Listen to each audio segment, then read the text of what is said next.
Hi guys, welcome back. So let's have a little break from the Rugby Championship, the warm-up to the World Cup, and let's talk about the 2025 British and Irish Lions tour to Australia. Now you guys probably know I'm a bit of a sucker for these sorts of things. I get very excited for the Lions tours. Some people say they're a bit outdated, they're just commercial, and they have good points, and maybe these tours need to change in the future. But I get excited for this stuff even 2 years out. We have the fixtures out.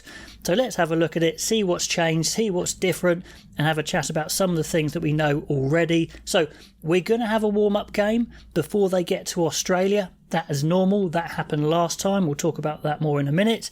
Then they play the Western Force, the Reds, the Waratahs, the Brumbies. So they play 4 of the Super Rugby teams. The other of the Super Rugby Pacific teams, the Melbourne Rebels, they're sandwiched between the 3 Lions and Wallabies tests. And then we have a new sort of innovation here with an invitational Australian and New Zealand team. So let's have a little look at some of those. Now, in the future, is the Lions relevant? Does it need to change? I'd love to know your thoughts on that. One thing we probably will see in the near future is a women's tour. That's being talked about. They're working out the feasibility, getting the commercial aspects in place. The only place it could go at the moment, I would say, is New Zealand. New Zealand are a really, really good team, and they'd give the Lions a great game. It would be kind of 50-50, I think, either way how that one went. So that could work, but let's see if they can get the actual commercial bits in place. And will the women see this as a chance to maybe change the traditions and play a slightly different format? Maybe even rather than just play New Zealand, play a combined Southern Hemisphere team. That could be cool. Now, 12 years ago, the last time the Lions were in Australia, they managed to get the series win. And if things stay similar, of course, it's looking like their best chance to get another win, although 2 years is a long time in sport and anything could happen. We have 9 fixtures in Australia, the same as 2013. I wondered if they'd slim it down to 8 because you could still get all their Super Rugby teams in with 8 fixtures, but no, they're sticking with 9 because, of course, it makes more money if they can.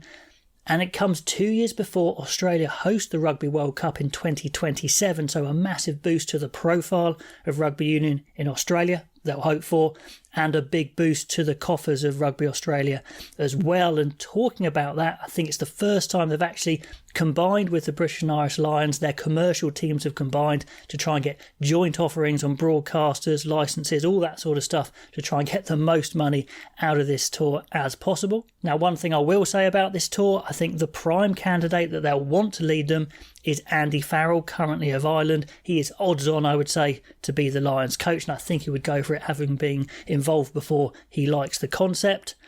And it also looks like the Lions have negotiated a better player release from the URC, from the English Premiership, so they get more time with their players before they start flying off, because it has been in the past a bit of a farce with some players flying in from finals, jet lagged, and then straight into games. So hopefully there won't be any of those excuses. They'll have at least some decent time with their players. Now, like I mentioned, as in 2013, there is going to be one of these stopover warm-up games.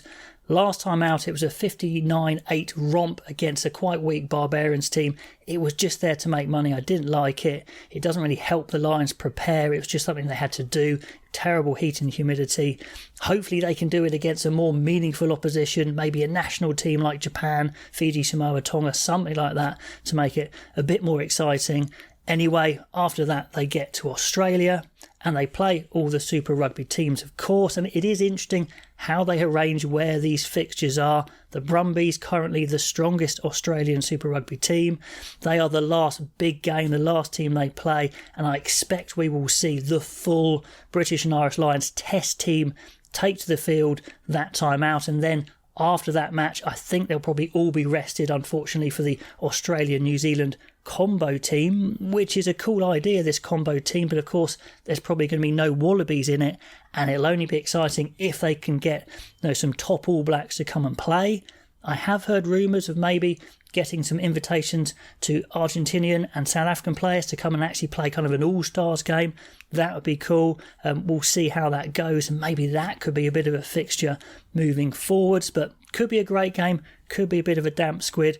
We will see. Anyway, it's got to be better than the last time out. They played a combined country team in Australia and blew them away 0-64. So it should be better than that at least. And it is interesting that the two weaker Super Rugby sides are the first warm-up match for the Lions and then the one sandwiched between the test. So those two weaker sides get possibly the worst games, if you like. Is it a bit of a stitch up or just reward for the more successful Super Rugby teams, because they're probably going to have the biggest matches, the best matches? So I wonder how the negotiations went with that, because I think it kind of suits the Lions. They're just getting off the plane, they play one of the weaker sides first and then have a bit of a lead up into their strongest side, and they get maybe the closest test they get to playing Australia with their test side, and then they can rest them. So I'm sure the Lions have had a big part to play in the way that goes. And of course, the final thing, just to spice things up, we have Eddie Jones, of course, former coach of England, now coaching Australia, and he's Australian through and through as well. So I'm sure there'll be plenty of good jibes going in there, plenty to talk about. It's going to be spicy. So let me know what you think about the 2025 tour to Australia. Are you looking forward to it like me, or do you think it's something that just needs to go from the calendar because it's an antiquated thing? Anyway, all those comments below, and I'll catch you next time.